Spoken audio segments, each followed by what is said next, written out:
Hello everyone, and welcome to the Back Garden Yard channel. In today's video, I'm going to show you some things you need to be doing in late May or early June if you plant a little late to keep your garden at max potential and to keep the plants healthy. If you've got tomatoes, you want to keep these bottom leaves off the ground, and so when you see them back down here, I've already trimmed them once, but now you want to trim them again and keep those bottom leaves off the ground. And if you do that, it's going to slow down the progression of the diseases that come up the plant. So we're going to go ahead and do that for all of them. I'm not going to do it right now. We'll just take a look and see how these tomatoes are doing. These are looking just so nice. This one here is up about 4 feet already, and they're loaded from top to bottom with tomatoes. And then if you see some of the runners have gotten up too tall, you're going to need to tie them up like I tied these up. You're going to need to come up with one more row of twine and tie those. But otherwise, the tomatoes are fine. If you haven't fertilized them for the second time, now once they've set fruit, it's time to fertilize them. Now I have already fertilized these the second time, so I won't be fertilizing them again for another month or so, I don't think, until after I harvest this first crop. So that's what you want to do for your tomatoes, and you want to make sure you don't let them put tomatoes on up high here and then pull over and break.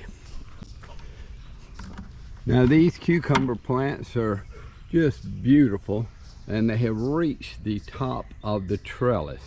So what I like to do when they reach the top of the trellis is I like to kind of bend them over and let them catch the trellis here. So what I like to do then is to just pinch out the very tip of this growing end, because these other ones are also going to come up and they're going to have the same type of growing ends, and we don't want them all up here at the top in a big mess. Now what that's going to do is just like with pole beans, when you get to the top, it will make these side runners come out. Now this one's so healthy, it's already got side runners, and you can see a little cucumber is right here. And so what I do is I'll take these side runners and I'll push them through the trellis. You can see where I pushed this one through the trellis, and now it's grown up, and then I brought it back through the trellis here. This makes it so when the wind blows, it won't blow them down, because the last thing you want is to have a lot of healthy cucumbers and have them blown down. Now the second thing I'm going to do is I'm going to go ahead and hand pollinate that cucumber there, because I don't see any bees buzzing around these. They just started blooming good.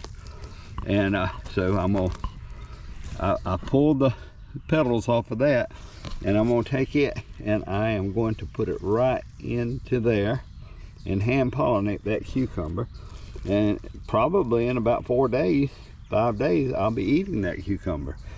So I try not to throw too much of this on the ground. It just feeds the bugs. And so that's what we want to do to the cucumbers. The second thing we want to do is all the old leaves on the bottom. We'll go ahead and take them off. Just take them off about an inch away from the stem, and let's get them off, because once again, there's no sense in giving the bugs an easy way to get up here on the plants. And later on, when I start seeing some bugs, I'll put some 7 dust around the bottom of the plant. So this old leaf here is just not needed, about an inch away, and we cut it off. So I'm not going to do all that right here now, but I just want to show you what you need to do. So it's the same thing with the tomatoes. Cut the old bottom leaves off, especially the ones that are touching the ground. Okay, let's look at the peppers. Now these are bell peppers, and they are just looking great. But you'll notice there's a little bit of yellowing here, because I don't fertilize them the second time until they start blooming good. And as you notice, there's a little bell pepper making. Now that's probably not going to make I'll probably take it off pretty soon, but just wanted to show you. But I'm getting blooms now, and the plants are looking kind of yellowish. So it's time to fertilize them, and I'll just give them some 10, 10, 10.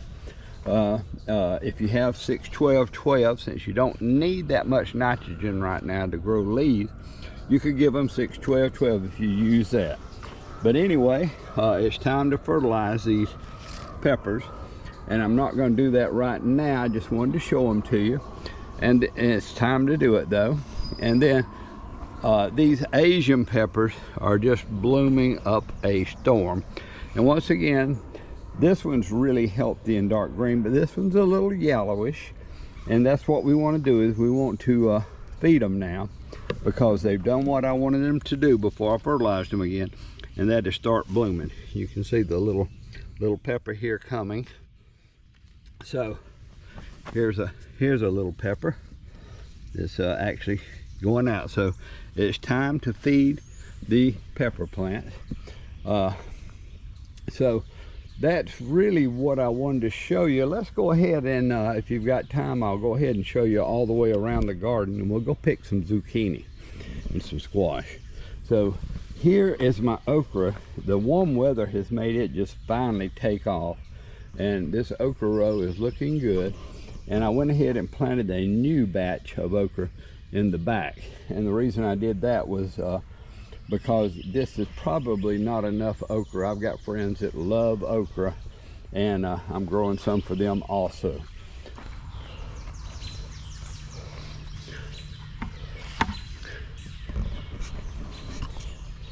Now, compared to the cucumbers and things, you notice all these leaves I'm leaving on the ground. And the reason is they're going to help to stabilize this plant when the wind blows. So I'm not taking these leaves off. I'm going to leave them. And the reason is I want them to stabilize this plant in the windstorms. And we're supposed to have like 3 or 4 days of thunderstorms in a row now. But I've got zucchini to pick here. So I'm going to go ahead and take this one off. And once again, you don't want to twist these off. You want to just go ahead and clip them off. And I actually clipped off a leaf, but that's okay. And we're going to put it in the pot. Okay, I'll go ahead, since I took this leaf, and I'll put it in my collection bucket for composting. All right, let's go look at another one. And here is another. These zucchini are just doing wonderful this year. So here's another one.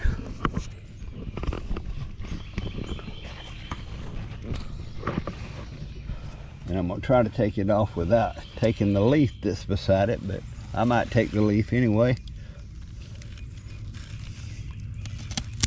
Nope, I got it. Oh, this is a really nice one. I don't like them to get any bigger than this, but this is perfect for frying. And I might make a video soon with fried green tomatoes and fried zucchini and fried yellow squash. Boy, that is some good eating there. Okay, then the next one is right here. Each plant so far today has made one nice zucchini.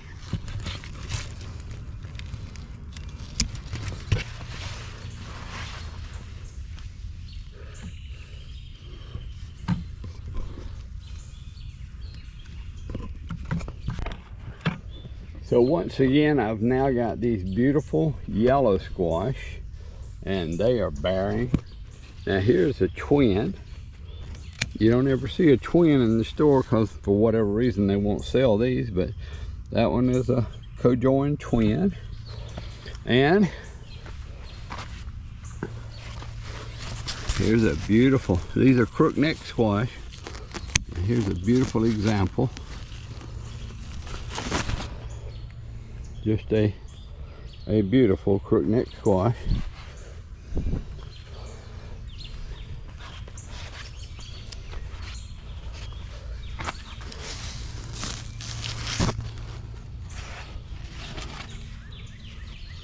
And once again, you want to clip them off, don't twist them off.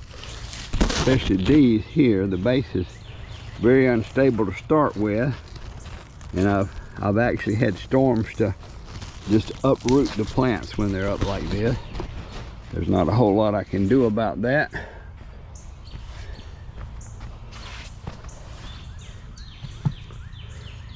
Whoa. Okay, so here, you can see with my hand, here is my harvest of zucchini and yellow squash today. Now, over here are the pole beans, and they have a complete harvest ready to pick. I'm not going to pick them right now for the camera, but I am going to show you how they look. Now, this one has gone all the way up to the top. So what we want to do is we want to bring it down as far as it'll go without breaking it, and just push it back through the trellis until it catches. That little piece of leaf there should catch. Somewhere. There it goes. And so you want to try to keep these from just going up like this and going crazy. Now, like I say, there are a bunch of pole beans here, and I do see a bee in here pollinating these pole beans. Go over and get that squash, boy. But anyway, so I've got a whole bunch of these ready to pick, and I'll be picking these. I just want to show them to you. And these are the ones where I topped them. These runners you see here have come up from the side, and they have filled in this, and there's even more pole beans here than there are on the other side. So these are looking really, really nice. There's only about a dozen plants out here in this whole row. But I just thought you might want to see the pole bean. And so once again, I need to take this down, put it through the trellis as low as it'll go until it catches. Probably on that leaf right there. There we go. Well, folks, I hope you enjoyed this video. It's just showing you around the garden. I really hadn't showed the whole garden in a video much this year, so I decided I'd go ahead and do that for you today. Please like and subscribe, because we're going to be following this garden all year long.